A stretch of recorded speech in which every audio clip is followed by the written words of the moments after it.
Hello guys, how's it going? My name is Dal. The War Within expansion brings a lot of new features such as brand new zones, new raids, new seasonal updates, delves, hero talents, but then there's also some familiarity with this expansion as it continues to expand on the allied race system. Initially introduced back in Battle for Azeroth, and they're bringing and adding even more allied races into the core, starting with the EARTHEN. I say starting because maybe in the future they might announce more allied races going forward.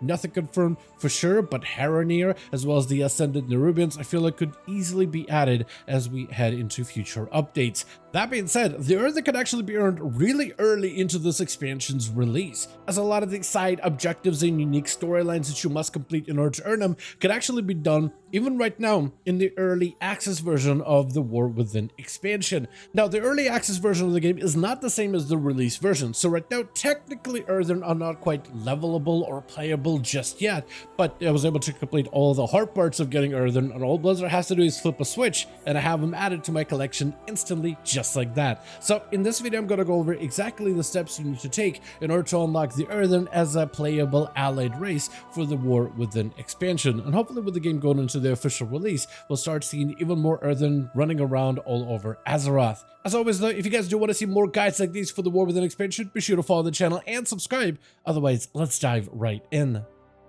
So to unlock your EARTHEN, you're going to have to do a couple of tasks that you can actually start working on while leveling throughout the expansion. All three of those tasks are going to be side quests that you'll want to complete as part of the unlocking requirements. The first one of which you can find easily in the Ringing Deeps, their main capital city of that area, called Gundergaz. There in Gundergaz, the quest chain will start with a quest called Broken Tools, which is actually very close to the blacksmith area or the main resting area where a lot of the EARTHEN are resting in a spa type of zone before their next shift. It's a very simple quest chain that has you going back and forth a little bit between a couple of objectives, and at the end of it you end up helping an EARTHEN craft some brand new tools. Another quest chain is going to be in the actual top side of the Isle of Dorn, next to the Delve of Kriegville's Rest. All the way to the left of it on the map, there'll be Boulder Springs area, where you'll be able to start that quest chain for Before I Depart, which is a bit of a longer quest chain compared to Broken Tools. This one is actually kind of an interesting quest by itself. You do a bit of kobold fighting while learning exactly what happens to EARTHEN when they pass, because they don't really die like most other creatures, or I guess playable races in WoW, because for EARTHEN it's a little bit different in a way that they kind of shut down, and where they pass or where they meet their end kind of allows them to almost create a statue-esque version of themselves at the end of it. So they're not really beings, they're more constructs. And it actually ends on a bit of a sad note if you do end up getting invested into the story, but if you're just trying to get through it very quickly, it's just only a slightly bit longer than the first quest chain.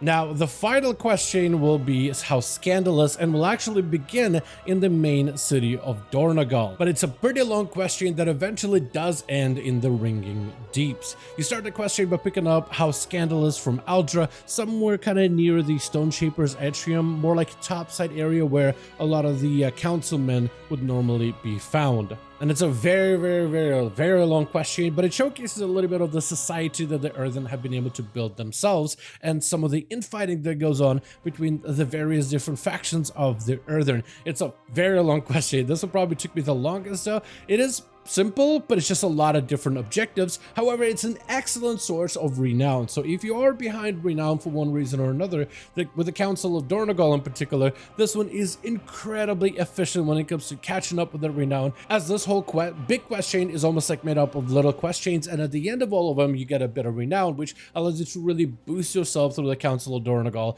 very quickly. And with those 3 side quests done, you've done majority of the quest chain that is required in order to unlock the EARTHEN race. However, you still need to complete the War Within campaign, and that's going to be the final section. This section, however, as of this moment in the early access, is not completable because we can't really complete the War Within campaign. So this one will likely unlock as we actually get into the proper release, but once you've done all those 3 side quests, all you have to do is complete the War Within campaign and all of its chapters, and that is probably the easiest part to do. So as you're trying to get a character up and running, these are some of the side quests you can actually focus on while obtaining some additional levels early on. So yeah, like I said, this one technically is not completable as of this moment, but there's been some weird discrepancies between the actual release of the game, or like the beta version for instance, a couple of different builds that we saw compared to the earlier release. Certain objectives and even activities are not allowed to be completed in the early access just because, well, I guess it would give players too much of an advantage over everybody else that's going to be launching and playing the game on the 26th. So I guess it makes sense from that regard. But as you do unlock the new allied race of the Earthen, you'll also unlock a bunch of different collectibles and cosmetics that are unique to the Earthen specifically. Such as in appearance, the Earthen themselves are quite unique than all of the other races, with a ton of different shapes for their stony forms, as well as different colorations, the beards, the decorations for both the male as well as the female models. That being said, they do end up being a little bit distinct from normal dwarves, even though they look exactly like them. One, they're actually a little bit larger than normal dwarves, but also female models as well as the male models all have beards. And if you go to the barbershop, they actually explain why Earthen both males and females have beards, because they don't really grow beards themselves. When they initially created, as they are constructs and not really living beings in the same way as like normal dwarves are, for instance, they're created with a variety of specified variations of presets when it comes to their overall appearance. However, they are free to modify that appearance as much as they want to, as their hair is not actually hair, it's more wiring. And depending on the minerals that they eat or the items they consume, that wiring can change in color, can change in shape, can change in length, but you can also go to a barbershop and then make those things adjusted specifically. So for them, hair as well as beards are more of a self-expression or decoration more than anything, but it is something they can fully customize anytime they want to, since they're not really living beings in that same way. But the Earthen, you'll have access to a bunch of different class options, from warriors, hunters, mages, priests, warlocks, paladins, and even shamans as well as monks. There's a lot of hybrid capabilities for some of the options they have, but also some of the more classic baseline options such as your common mages, hunters, rogues, priests, and warriors. When you do unlock the Earthen, you also unlock their unique allied race mount, which is a Slatstone Ramolith, which is a massive ram, basically a version or a variation of the normal dwarven rams, but a more earthy, stony look to it. And for leveling a brand new Earthen to level 50, you also unlock their unique Heritage Armor set, which is, as of right now, not previewable anywhere in the game. So hopefully I'll be able to add some kind of a visual so you can see more or less what the armor set would look like. Like all the other races in the game, Earthen also come with a set of their own unique racials, such as from their actual active racial, which is being Azerite Surge, a unique racial that's not like any other because it kind of mimics the Evoker's empowerment mechanics. And this ability has multiple ranks to it, so the longer you hold it, it gets new effects. Like at rank 1, it'll deal a set amount of fire damage. At rank 2, it'll also heal your allies as a bonus, and at rank 3, it also deals additional damage to the highest health enemy, and the longer you hold this ability, the more powerful you can make it. That being said though, it is something you will have to stop your entire rotation and channel, so it's hard to say exactly how good this is going to be once the game fully releases, but hopefully it'll be tuned up properly, so it is an ability you'll at least want to use whenever it is available, though not all racials fall into that category.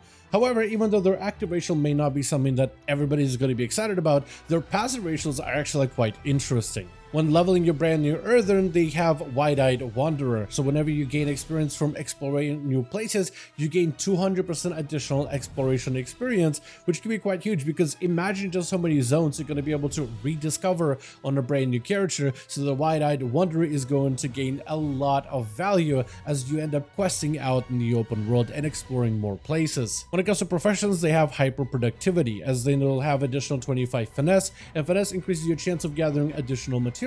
So if you're looking to get into herbalism, or if you're looking to get into skinning or mining, they should be able to gain even more materials than some of the other options. Defensively, they also have Titan Wrought Frame. With them being Titan constructs, they are literally made of stone, so their base armor from equipped items is increased by 10%, which overall increases your survivability against physical damage. This is both valuable to DPS, tanks, and healers, but even more to tanks because they take physical damage pretty constantly. And lastly, we have Ingest Minerals, where they're actually able to consume certain minerals like Amber, Emerald, Onyx, Ruby, or Sapphire, and they will gain a food buff out of those minerals, since they're not really beings, they're constructs, so they can consume minerals and count it like food. So when you consume certain Kaz Algarian gems, you'll be able to gain additional stats, anything from your base secondary stats to even stamina when you consume Amber, which is huge because secondary stats, especially towards the later parts of the expansion, end up being so much more important than even primary stats to some degree. So being able to get a little bit extra of secondary stats whether it is emerald, onyx, ruby, or sapphire, I think it'd be massive. So for example, as I sit down and consume a deadly emerald, which is haste heavy, it prioritizes haste over any of the other stats, which gives me the well-fed buff of haste, increasing my haste by 383. So on paper, it's almost like running an extra ring enchant on your character. But with everything being said, I do want to thank all of you guys so much for watching this guide, and I hope you guys enjoyed it. If you did enjoy it or found it informative, go ahead and give it a like. I would very much appreciate it. Join our Discord community, especially if you have any questions regarding anything when it comes to the War Within expansion, whether it is professions, classes, guides, anything you need. There's a good chance if I or somebody in the community doesn't know the answer, at the very least somebody may have good resources in order to point you in the right direction. So definitely join our Discord community. As always, let me know all your thoughts. What do you think about the EARTHEN, and are you going to be planning one to play one as a main going forward? And I'll see all of you guys in the next one.